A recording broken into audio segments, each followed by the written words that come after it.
9 avril 2021. Forestville ferme temporairement la rampe de mise à l'eau. La violence faite aux femmes est dénoncée. La COVID-19 fait des siennes en Haute-Côte-Nord.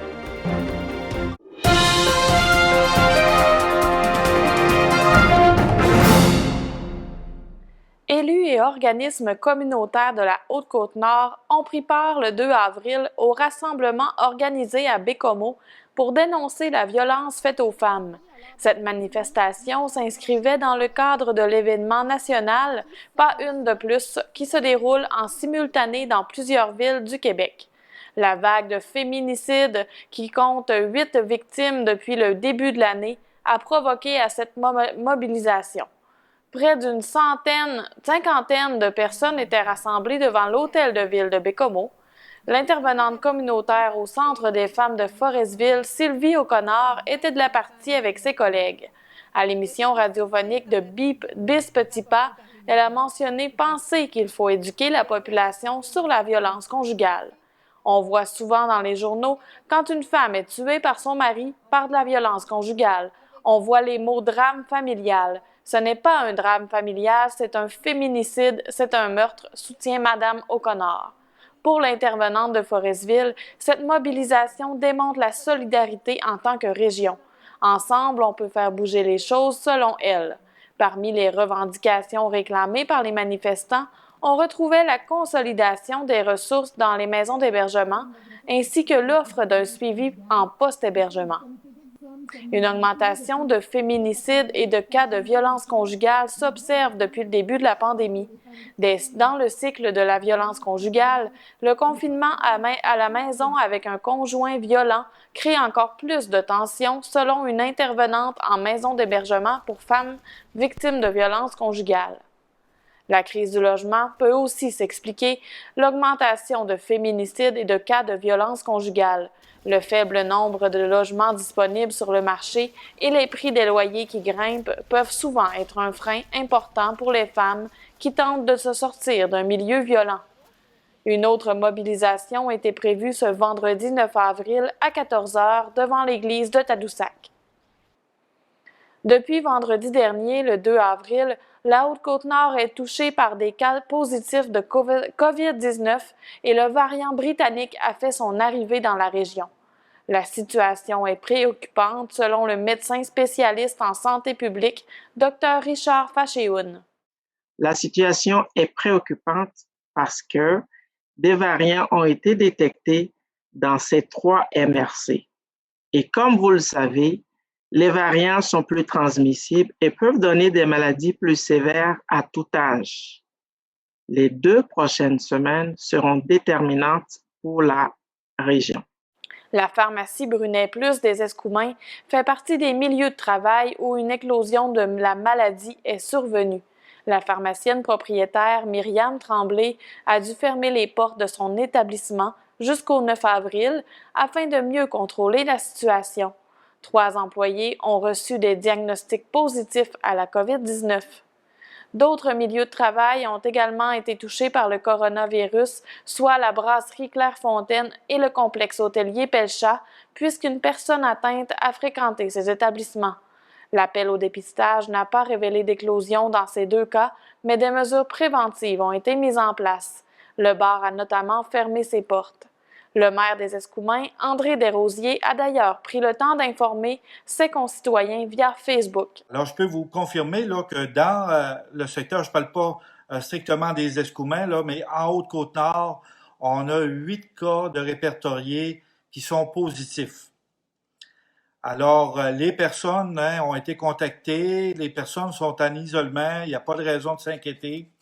Je pense que la santé publique et le CI3S ici font un excellent travail, que ce soit au niveau des enquêtes, au niveau du traçage et puis des tests. Juste pour de vous donner une idée, la journée d'hier, le samedi, il y a eu au-dessus de 100 tests qui ont été effectués là, pour les tests de détection. La polyvalente des Berges fait aussi partie des endroits où un cas de COVID-19 a été déclaré. Effectivement, un élève a été touché par le virus, mais le centre de service scolaire de l'Estuaire est vite intervenu. Les lieux communs, les surfaces fréquemment touchées et la classe du groupe concerné ont été minutieusement désinfectés. Le groupe de l'élève concerné a été retiré et placé en isolement préventif pour une période de 14 jours, c'est-à-dire jusqu'au 14 avril inclusivement. Les 28 étudiants recevront de l'enseignement à distance pendant leur période d'isolement.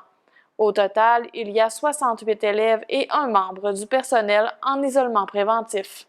Par prévention, plusieurs bureaux administratifs ont décidé de fermer leurs portes, comme la municipalité des Escoumins, la MRC de la Haute-Côte-Nord, la Bibliothèque municipale des Bergeronnes et la Première Nation des Inuits et Sipites. Les mesures sanitaires ont également été renforcées dans les écoles du secteur ouest. Le premier ministre du Québec, François Legault, a tenu un point de presse le 6 avril afin de resserrer les mesures pour les zones rouges et oranges. La Côte-Nord, qui est au palier d'alerte jaune, n'a pas été touchée par les nouvelles mesures annoncées. Toutefois, il est désormais interdit pour les résidents des zones rouges et oranges de se déplacer en zone jaune, sauf pour les déplacements essentiels. Il s'agit d'une nouvelle règle qui est entrée en vigueur hier, le 8 avril. Des contrôles routiers aléatoires seront mis en place à tout endroit sur la route entre 8 h et 20 h.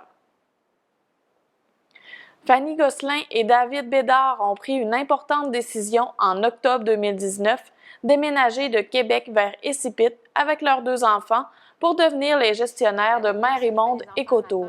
L'émission Le Grand Move avec Marie-Lou Wolfe les a suivis dans les différentes étapes de ce changement de vie. Tous deux originaires de Québec, les amoureux avaient un lien spécial avec cette entreprise touristique de la Haute-Côte-Nord.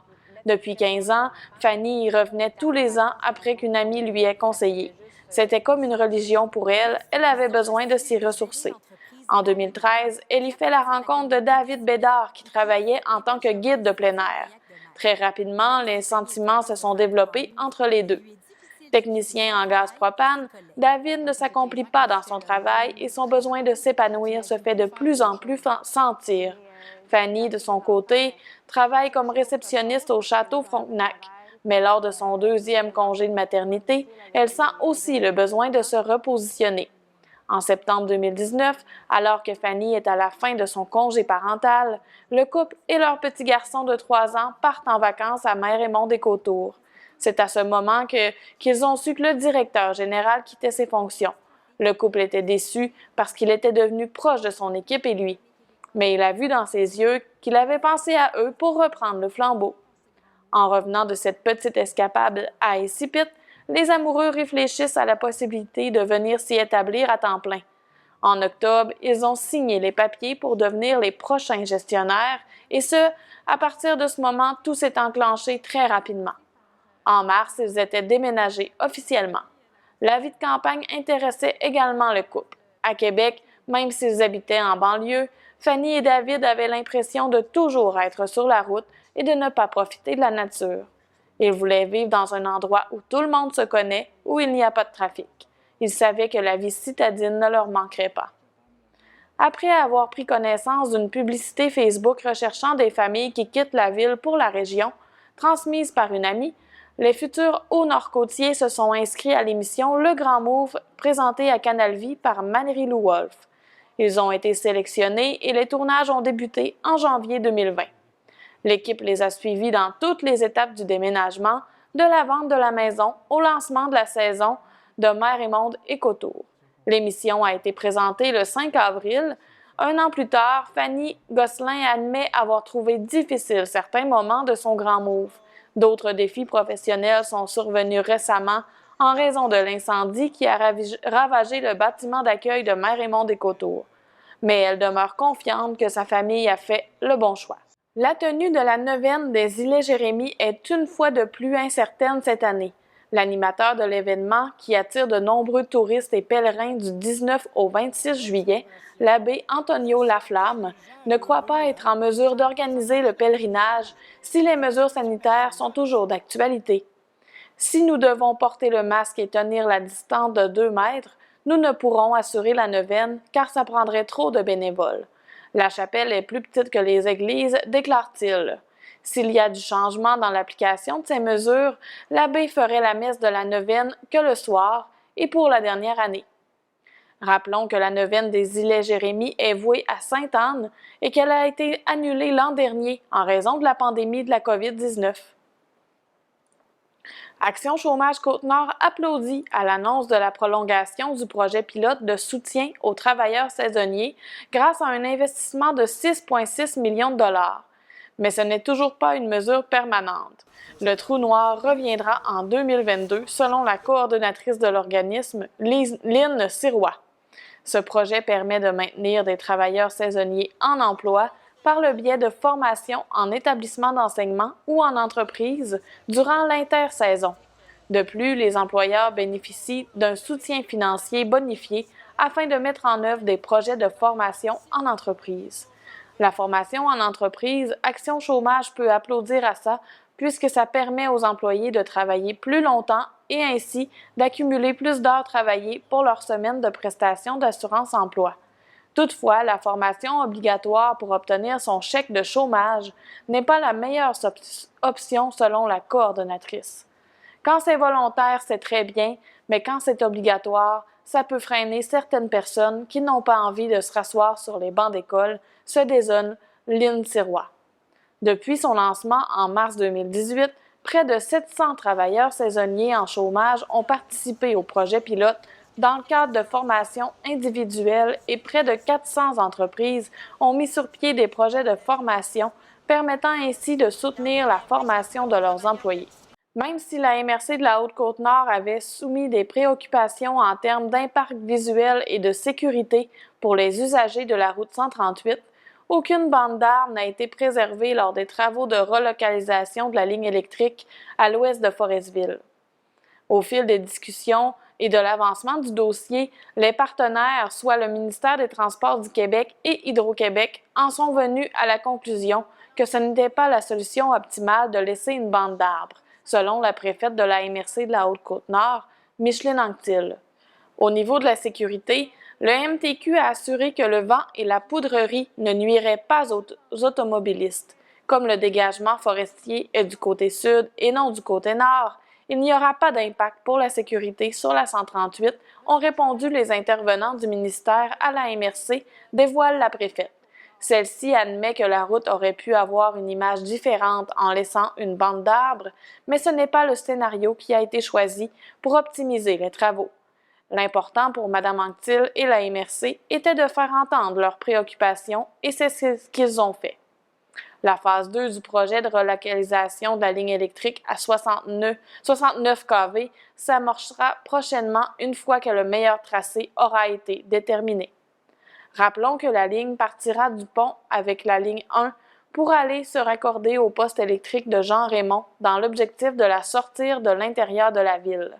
Selon Hydro-Québec, ce projet permettra de rendre son réseau plus robuste et fiable, en plus de sécuriser l'alimentation électrique des clients.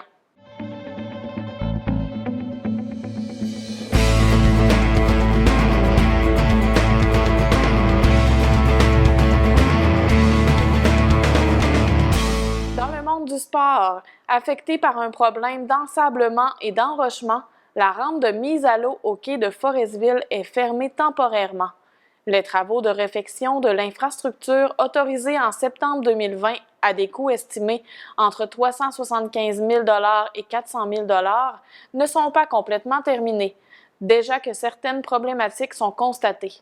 S'il est un dossier qui a alimenté les discussions au cours des dernières années, c'est bien celui de la rampe de mise à l'eau au quai de Forestville. Les écueils soulevés par l'équipe d'ingénieurs et l'entrepreneur obligent ces derniers à revoir l'ensemble de la réfection afin de permettre une mise à niveau durable.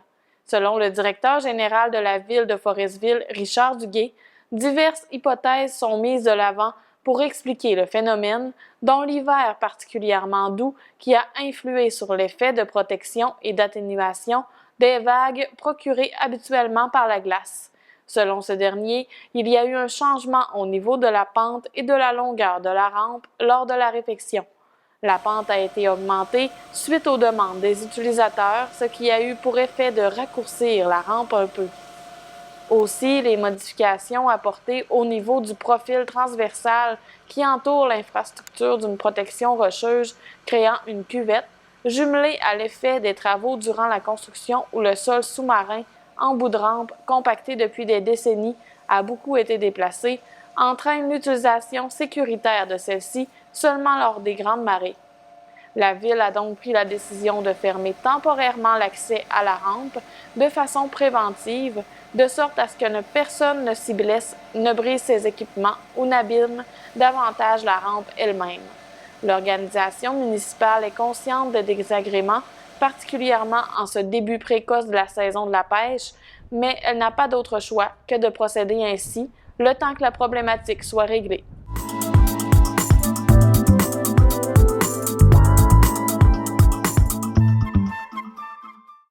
À la météo, ce vendredi 9 avril, les nappes de brouillard ont laissé place à une alternance de soleil et de nuages. On a pu ressentir un maximum de 6 degrés. Pour demain, le ciel sera ensoleillé et le thermomètre atteindra également 6 degrés. La nuit laissera place aux nuages avec 40 % de probabilité d'averses qui se poursuivront dimanche avec un maximum de 1 degré. Bonne fin de journée et à la semaine prochaine pour un nouveau bulletin d'information.